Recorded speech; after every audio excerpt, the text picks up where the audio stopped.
صاحب بڑی اچھی خبر تو یہ کہ پاکستان نے ترکی ایران کے ساتھ دوبارہ سے ریل سروس کا آغاز کر دیا. اس کا بیک گراؤنڈ تھا کیا اور اب اس کا کیا پلان ہے؟ پاکستانی خارجہ پالیسی کی تشکیل نو ہو رہی ہے اور اقتصادی معاملات ظاہر ہے خارجہ پالیسی میں بڑے اہم ہوتے ہیں. ترکی پاکستان کا سب سے اچھا، سب سے قریبی، سب سے زیادہ قابل اعتماد دوست ہے، لیکن صرف $65 ملین کی ٹریڈ ہے، جس میں $30 ملین کا سامان ہم بھیجتے ہیں اور $35 ملین کا وہاں سے آتا ہے. 21 دن لگتے ہیں اگر سمندر سے سامان بھیجا جائے ترکی، اور ٹرین میں لگتے ہیں 8 دن. اچھا، اسلام آباد سے ٹرین چلے گی لاہور سے ملتان، سکھر، کوئٹہ، تفتان، زاہدان تک ہی جائے گی یہ ٹرین، ایران کے شہر، سرحدی شہر تک. جی نہیں، زاہدان تک آگے تفتان سے. پھر جو آگے جو ریلوے لائن کے سائزز دنیا میں مختلف ہیں، پھر دوسری ٹرین میں وہ منتقل ہو جائے گا سب سامان، اور پھر وہاں سے ترکی اور ترکی سے یورپ. یہ صرف ایک چھوٹا سا سٹیپ نہیں ہے. دیکھیے 21 دن اور 8 دن میں کتنا فرق ہے. اور اگر مال گاڑی کے ڈبے ایئر کنڈیشن کر دیں تو پھل اور سبزیاں آپ جتنی چاہیں اگائیں اور بیچ لیں. لا تعداد چیزیں ہیں نا جو آپ بھیج سکتے ہیں. مثال کے طور پہ ساری دنیا آلو کے خریدار ہے، ساری دنیا، اور آپ کا ضائع ہوتا ہے. مطلب یا کولڈ سٹور میں رکھیں، یا بعض اوقات اتنی قیمت گر جاتی ہے، بعض اوقات منافع ہوتا ہے، خرچ بہت ہوتا ہے آلو پہ، 50-60 ہزار روپے ایکڑ پہ خرچ ہوتے ہیں. عام کسان کے بس کی بات ہی نہیں ہے. اس کو پروموٹ کریں. دنیا میں سب سے زیادہ گندم نہیں کھائی جاتی ہے، دنیا میں سب سے زیادہ چاول نہیں کھایا جاتا، دنیا میں سب سے زیادہ آلو کھایا جاتا ہے. امریکہ میں جتنا آلو پیدا ہوتا ہے وہ 7% صرف ایک جو مشہور ان کا ادارہ ہے، جو ہمارے یہاں بھی اس کی برانچیں ہیں، وہ خرید لیتا ہے. لاہور میں ایسے ذمہ دار ہیں کہ جن سے کمپنیوں کے معاہدے ہیں کہ جب آلو کامیاب ہوتا ہے دنیا میں، ایک وقت آتا ہے تو وہ حالانکہ آلو کی فصل پوری طرح تیار نہیں ہوتی مگر وہ زیادہ قیمت پہ خرید لیتے ہیں. ٹھیک. اچھا، آپ کا کنو ہے، آپ کا آم ہے، آم کی برآمدات کئی گنا بڑھ گئی ہیں چین کو اور بڑھتی چلی جائیں گی. لیکن یہ کہ اصل میں تو یہ ہے کہ انڈسٹری میں آپ کیا پروڈیوس کرتے ہیں، وہ جب اس پہ چین اور انڈیا پہ آتے ہیں تو پھر بات کرتے ہیں. تو یہ بہت بڑا بریک تھرو ہے. اسی طرح ایک دن سینٹرل ایشیا کے ساتھ آپ کا بریک تھرو ہونا ہے. پاکستان ایک منور مستقبل رکھتا ہے اور وہ اس کے بہت سے اشارے مل رہے ہیں. ہم کرائسس آتا ہے اور ختم ہو جاتا ہے. میں بائی دی وے ایک بات آپ سرچ کر دوں، میں کرونا کا پہ جو بھی کچھ بھی چھپتا ہے وہ میں پڑھتا رہتا ہوں اور دیکھتا رہتا ہوں.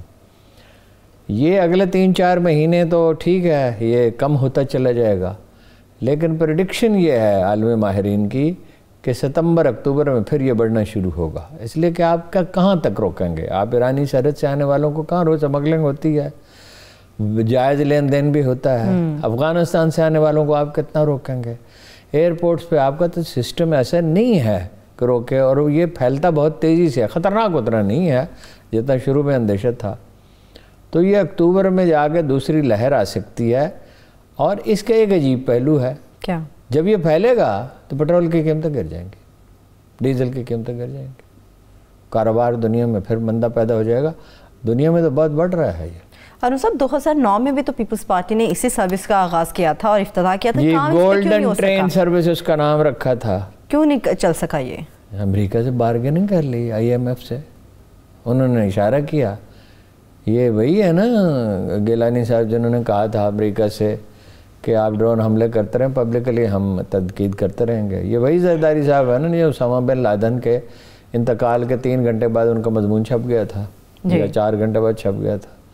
تو یہ انگریزی میں مضمون لکھتے ہیں زرداری صاحب. ان کا کیا بھروسہ ہے؟ ان کی تو کسی بات کا بھروسہ نہیں ہے. ٹھیک ہے.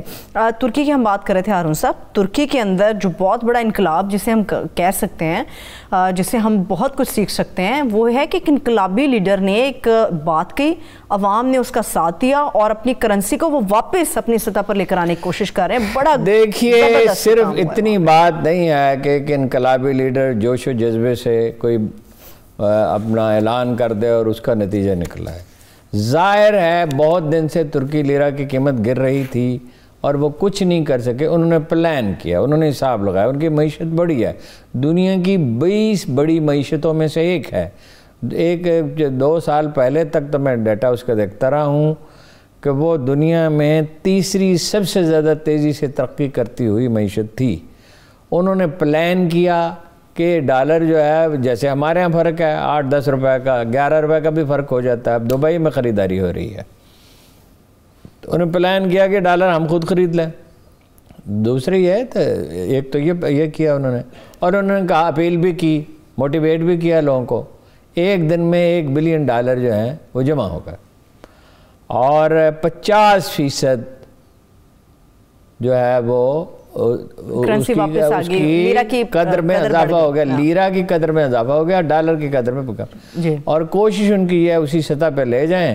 اگر وہ کامیاب ہو جائیں, ہم اس طرح سے نہیں کر سکتے, مگر ہم یہ کر سکتے ہیں کہ 91 کا جو قانون ہے جس میں ہر شخص ڈالر رکھ سکتا ہے اور ہر آدمی ڈالر اکاؤنٹ رکھ سکتا ہے, اس کو منسوخ کرنا پڑے گا.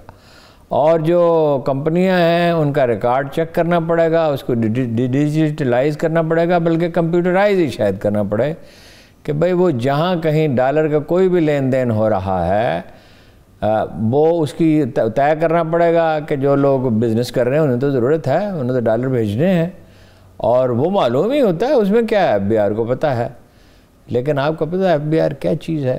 4 افسروں کے خلاف کارروائی کی سفارش کی گئی ہے جنہوں نے بوگس ریفنڈ اتنا سادہ سا لفظ ہے کہ لوگ سمجھے ہی نہیں کیا ہے.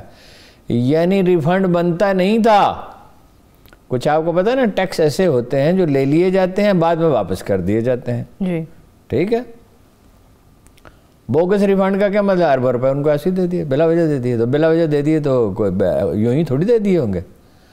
یہ جو FBI ہے اس کے ہوتے ہوئے بڑا پرابلم ہے نا. اس FBI کی تشکیل نو کرنی ہوگی کم از کم, اول تو اس کو توڑ دینا چاہیے, اس کو ختم کر دینا چاہیے. ایک پیرالل تنظیم بنا کے جو 3-4 ہزار آدمی سے زیادہ جو اس میں آدمی اچھے ہیں وہ رکھ لیں, اور باقی 3-4 ہزار آدمی ٹرینڈ کریں, اور جو ہے وہ کیا 6 آدمی ہوتے ہیں ممبر اور ایک چیئرمین ہوتا ہے. جی لیکن بگڑ گئے سب.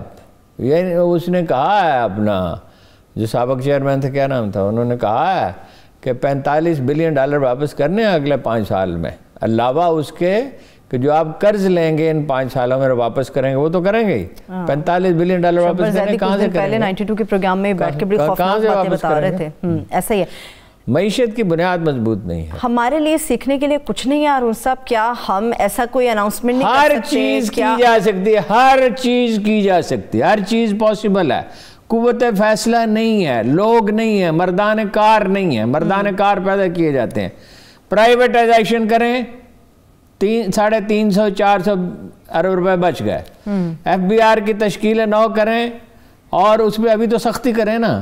ابھی تو انٹیلیجنس یونٹ بنائیں, اور جس اس کے اثاثے زیادہ ہیں اس کو کہیں بھائی صاحب یہ ہے ثبوت, اس کو فارغ کریں. انٹیلیجنس کی تو بڑی مہارت ہے پاکستان میں. ٹھیک ہے, صحیح. اچھا, اس کے بعد جو ہے وہ زراعت پہ توجہ دیں. فوری ترقی زراعت سے ممکن ہوتی ہے. کچھ اور اقدامات ہیں, میں نے آپ کو اس دن گن کے بتایا تھا کہ 1500 ارب روپے جو ہیں وہ 40 ارب روپے تو PI میں جاتے ہیں. کیوں وجہ پرائیویٹائزیشن کریں.